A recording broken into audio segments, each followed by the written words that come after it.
Қайырлы күн баршаңызға. Каналға тіркеліп, лайк басып, қоңырауша белгісін басып, менімен бірге болыңыздар. Бүгін біз қазақтың ұлттық тағамы бауырсақты дайындаймыз. Ең алдымен табамызға 250 мг жылы сүтімізді салып, оның үстіне бір шай қасық ашытқымызды салып, содан кейін 2 шай қасық қантымызды салып, содан кейін 1 шай қасық тұзымызды салып, таразының көмегімен 25 мг сұйық май қостым. Бұл жерде мен, ал сіздер 20 мг қоссаңыздар да болады.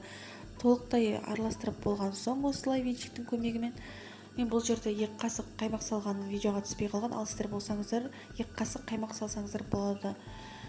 Венчиктің көмегімен толықтай араластырып болған соң, осылай массаны тұндыруға жібереміз. Бетін 15 минут жауып, жылы жерге қоямыз. Каналға тіркеліп өтіңіздер, алда талай рецепттер болады. Ұнның көмегімен, ұнда осылай ситадан өткізіп, масса қаншалықты өзіне ұн сіңіреді, соншалықты ұнды саламыз. Бұл жерде мен 350 мг, 400 мг ұн салдым.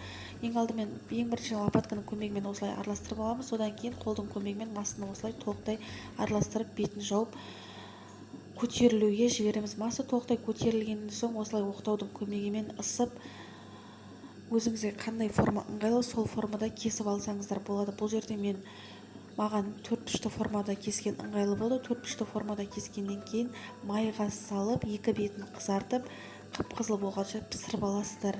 Дәл осылай 4 бұрышты формада болмаса, дөңгелек формада өздеріңіз пісіріп алсаңыздар болады. Мен бұл жерде 4 бұрышты формаға кескем. Осылай дәл осылай майға салып, 2 бетін 2 жағынан қызартып, қызып тұрған майға салып, қызартып пісіріп аласыздар. Бауырсақ үлкен, дәмді болып пісіп шығады. Алда талай тәтті рецепттер, түрлі салаттар, дәмді тағамдар болады. Каналыма тіркеліп, қоңырауша белгісін басып, өз ой-пікірлеріңізді жаза кетіңіздер. Сіздермен болған Айгерім.